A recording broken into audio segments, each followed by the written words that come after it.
Fala pessoal, estou de volta para mais um vídeo e dessa vez para falar de novo de Majo Toyaju, que teve um dos melhores episódios da temporada, com uma temática bem sombria e com uma participação sensacional dessa loira que vocês estão vendo na tela. E então vamos conversar um pouco sobre esse episódio sensacional e bora lá!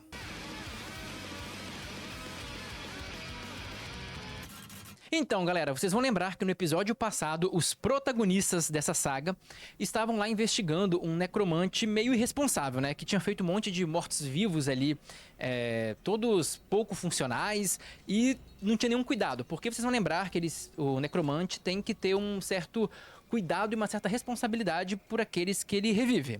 Certo? Aí eles estavam investigando o necromante que estava fazendo tudo errado e até chegaram na casa do necromante. E inclusive se meteram em combate lá. E o garoto, o tal do Johan, que é aquele cara que fica com aquela menina loira, até foi aparentemente morto. Você vê que um outro zumbi lá cortou meio que o pescoço dele. E ele caiu lá, meio que subentendendo que ele morreu. E que ele estava usando, no caso necromante, estava usando a morte dele como uma chantagem para a Fanora, que é aquela loira. E aí você vê que ela, até no episódio passado ela fica meio puta, com o olho com lágrimas, inclusive, mas aceita seguir o necromante. E é aí que começa o atual episódio. Porque mostra ela seguindo, na verdade, o morto-vivo, né, que tava meio que sendo possuído pelo necromante.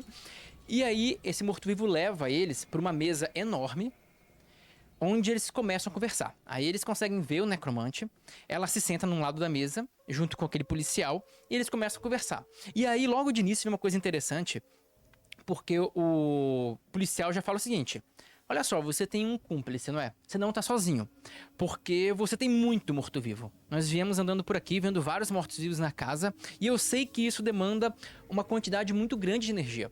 Então não teria como você manter tantos mortos-vivos, porque você não tem energia pra isso. Só que a Fanora mesmo diz o seguinte: não, é possível sim.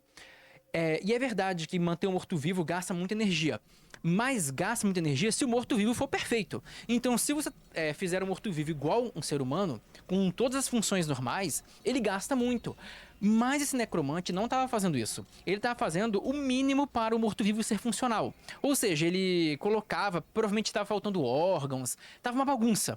Porque não era um morto-vivo mesmo para um morto-vivo autônomo, que poderia viver a vida dele. Ele não estava nem aí para os mortos-vivos. Era só mortos-vivos mesmo pra agir, pra ser as mãos dele no mundo, pra ele cumprir o objetivo tosco dele, que eu vou falar mais pra frente. E logo depois a Fanora questiona o necromante e ela fala o seguinte: olha só, você tá revivendo um monte de gente sem responsabilidade, mas você sabe o que vai acontecer com os mortos-vivos, no caso, depois que você reviveu eles, né? Porque tem um preço.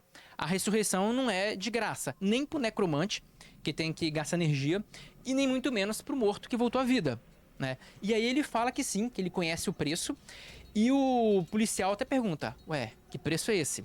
E aí vem uma das explicações mais interessantes do episódio, porque ela explica o seguinte, que quando a pessoa morre, a alma dela sai e ela vai para um ciclo de reencarnação. Então ela vai para um lugar, vai reencarnar, morrer e vai fazer esse ciclo, que até acho que na religião hindu ou budista, sei lá, é o samsara que eles chamam, né? Que é esse ciclo de vai e volta, morre e reencarna. E a necromancia pega a alma desse cara e tira ele desse ciclo para botar ele de volta no corpo. E uma vez que você sai desse ciclo, você não tem como voltar. Então você nunca mais vai reencarnar. Então é o fim da existência da pessoa. E quando a magia acaba, porque a magia também tem um tempo de duração, ela tem um limite, ou quando o necromante morre e não tem como mais manter, a alma dessa pessoa vai para um lugar profundo, onde ela fala que não tem nem direita, nem esquerda, nem em cima, nem embaixo, não tem som, não tem calor, não tem movimento, não tem nada. É só um breu e a consciência da pessoa que fica lá. Então é uma prisão onde não tem nada. Você fica para sempre, só a sua mente, em um lugar completamente deserto. E que esse inferno, porque o inferno é chamado de simplesmente vazio. Então olha que tragédia. Então quer dizer que todo mundo que volta como morto-vivo, você ganha um pouco mais da sua vida, você retorna para rever os seus parentes, para viver um pouco mais. Porém o preço que você vai pagar, cara, é uma condenação eterna. Tipo, você tá louco. Eu nunca aceitaria isso. Jamais. Você aceitaria? Não, meu Deus, que um sofrimento eterno. Botar a palavra eterno ali fica muito pesado. Eu estaria fora. Mas ele fala que tá ciente sim, que ele sabe. E mesmo assim ele condenou todas aquelas pessoas a viver nesse vazio. O que, cara, mostra que esse cara é simplesmente maluco. E depois o policial faz aquela pergunta que é a mais importante, que é o que todo mundo queria saber. O porquê diabos esse necromante estava fazendo isso? O porquê? E aí o cara vai explicar o motivo dele. E eis que ele fala o seguinte: não, que no passado ele conheceu uma mulher que era muito linda, que era a paixão da vida dele. Ele fala o tempo inteiro da beleza dela e tudo mais. Só que ela morreu. E isso aparentemente não seria um problema para ele. Ele poderia ressuscitar ela. Só que ela morreu num incêndio. Então ela foi completamente deformada em aparência. E então, ele que achava ela tão linda, queria trazer ela de volta, mas não toda queimada. Ele queria ela bonita. Então ele estava usando aqueles mortos-vivos para modelar, para aprender a refazer a beleza da pessoa. E fez de tudo também para atrair a Fanora, por ela ser muito bonita. Porque ele queria usar a beleza dela para a mulher. Então, se você parar pra pensar, ele não fez isso tudo pra reviver a mulher dele. Reviver a mulher dele é só um negócio. Era só pra deixar ela bonita de novo. Ou seja, tudo que ele queria era beleza. Tudo que ele tava fazendo era só pra ter uma mulher bonita do lado. E assim, o policial fica assim atônito. E ele mesmo fala uma coisa que eu achei legal no anime. Que ele falou assim: é só isso? A sua motivação é só a beleza? E isso deixa... Isso é legal porque... Não, mas isso é legal, dá mais raiva, mas também é legal porque mostra que as pessoas, às vezes, elas lutam e querem coisas que, pra maioria das pessoas, é banal. Você fala assim: caraca, pera aí. E a sua companheira? E a mulher que tava do seu lado? Pra ele, aparentemente, dane-se, ele só se referia a ela como uma mulher bonita. Ele nunca elogiou, naquela conversa, uma questão de personalidade, nada. Pra ele, tudo que importa é a beleza, e tudo que ele queria era uma mulher bonita do lado. Olha que cabeça insana. E isso é legal porque mostra que realmente as pessoas, muitas vezes, elas fazem loucuras por coisas muito pequenas. Nem todo vilão no nosso mundo real tem grandes objetivos. Porque a gente está acostumado a ver um vilão super bem explicado, com várias motivações, mas às vezes a motivação é pífia, é patética, é realmente trivial. E é o caso desse cara. E o próprio anime deixa isso claro, né? Fala que o motivo dele não dá nem pra... assim, para defender. Tanto que a Fanora tava ouvindo pacientemente, porque ela queria entender o porquê, se tinha alguma coisa a mais que ele fosse digno de uma misericórdia. Mas é agora que vem a melhor parte. Porque depois que a Fanora ouviu isso, e viu que não tinha motivo para ter pena desse cara, ela fala: olha, eu ouvi você até agora porque eu queria ver o que te levou a fazer isso. Mas meio que ela diz o seguinte: não, você é um caso perdido. E aí ela fala como se fosse pra cima dele. E aí você fala: olha, essa mulher parecia mais intelectual e não parecia ser muito poderosa. Quem parecia resolver o problema era o Johan. Aí você fala: pô, o que ela vai fazer? Pensei, pô, ela parece uma mulher frágil. Lê do engano. Porque logo quando ele manda 2 mortos-vivos pra ir pra cima dela, ela bota a mão na cabeça dos 2 e desintegra os 2. Aí eu falei: eita, já ficou estranho. E depois veio uma das cenas mais lindas, talvez, da temporada. Porque, assim, esse anime é muito bem desenhado. Ele é muito bem... O visual dele é lindo, né? Do Majuto Eiju. E essa Fanora, especificamente, é muito bonita. E quando ela começou a mostrar umas runas, começou a aparecer umas runas ao redor dela, o olho dela mudou. Cara, ela ficou muito legal.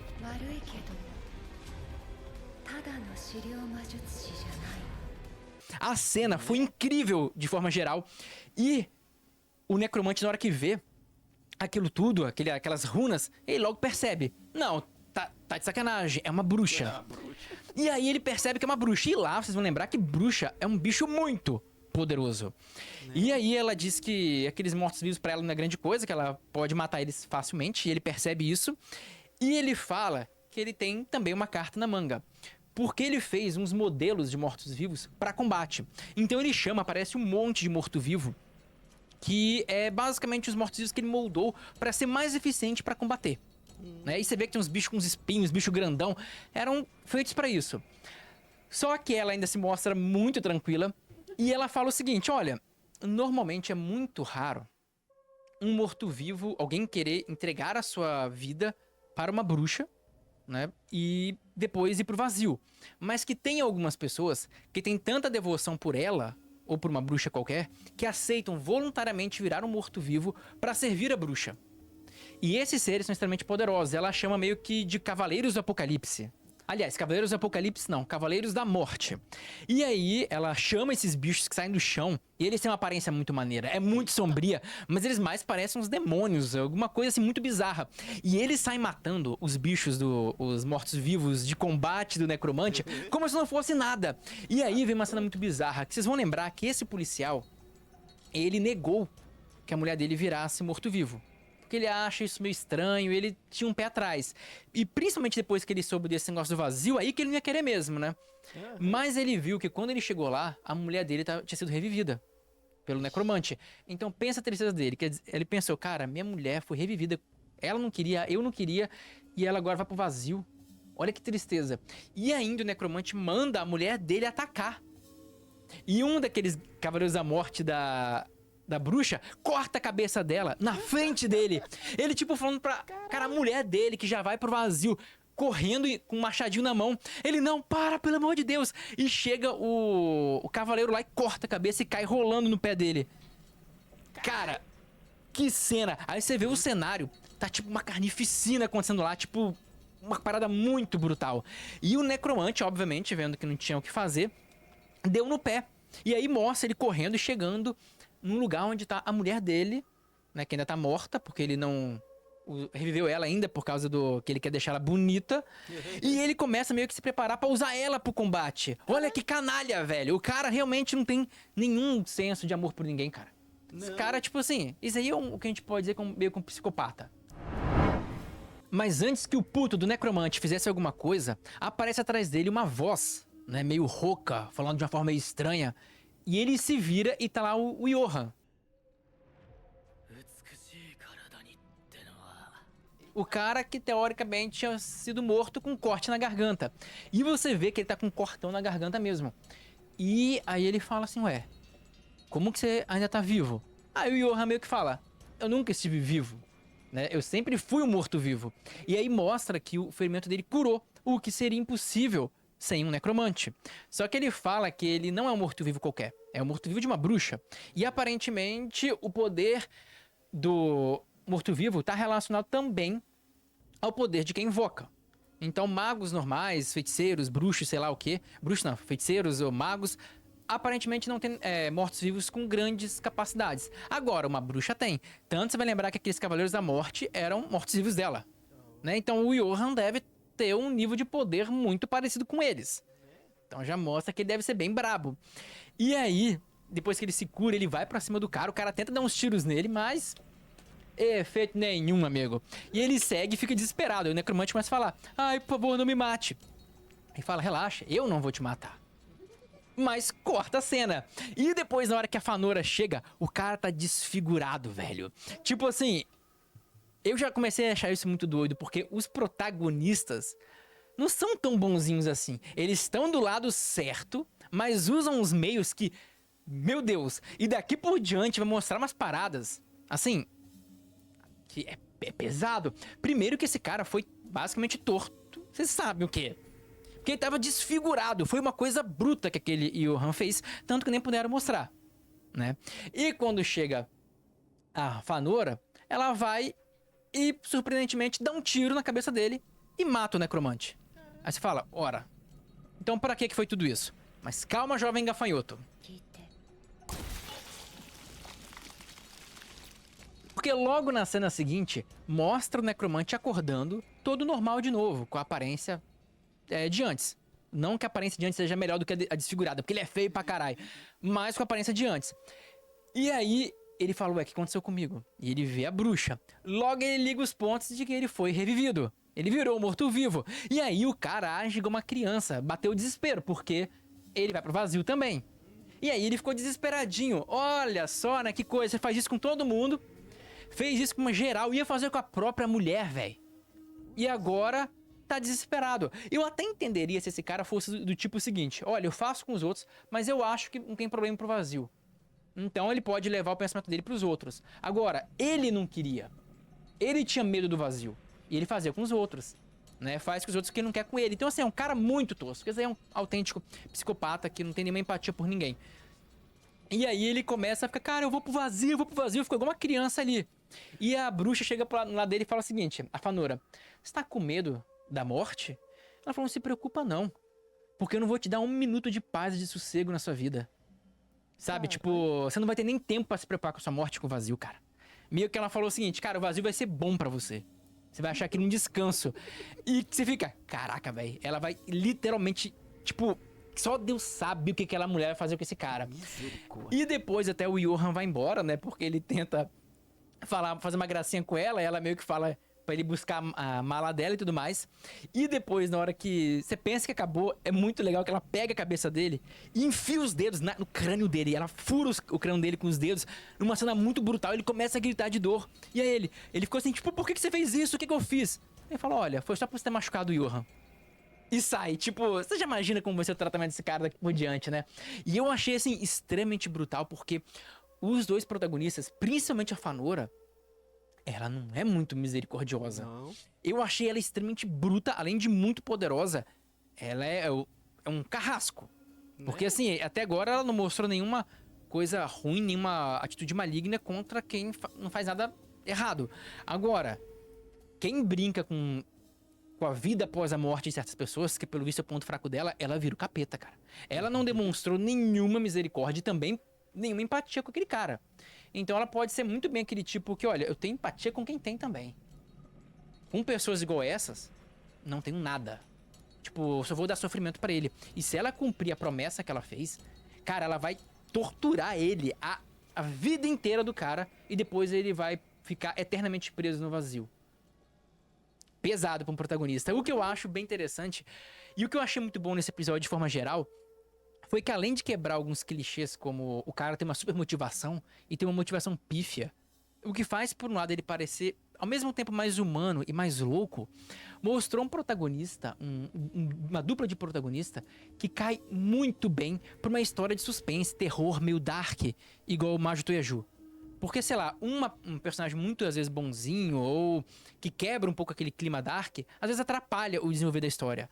Mas esses dois, pela personalidade sombria deles, principalmente dela, e por essa tendência dela de não ter muita misericórdia desse povo, deu um peso que eu achei, sinceramente, esses dois episódios dela, esses dois últimos episódios de Maju Toyaju, um dos melhores da temporada de forma geral. Dentre todos os animes. Eu gostei muito desses dois episódios. E quem me conhece sabe que eu tenho sérias críticas contra essa obra, de forma geral. Mas eu não vou repetir aqui, que eu já falei várias vezes. Mas esses episódios em si, pra mim, foram geniais. E por isso eu quis fazer esse vídeo. Então, galera, era isso que eu queria falar com vocês. E se gostaram do vídeo, deixa um like, porque ajuda demais. Se inscreva, porque de vez em quando eu vou falar sobre esse anime. Quando tiver bons arcos como esse, eu vou acompanhar ele aqui no canal. Beleza? Então, para você não perder esse e outros vídeos, se inscreva. E eu vejo vocês no próximo vídeo.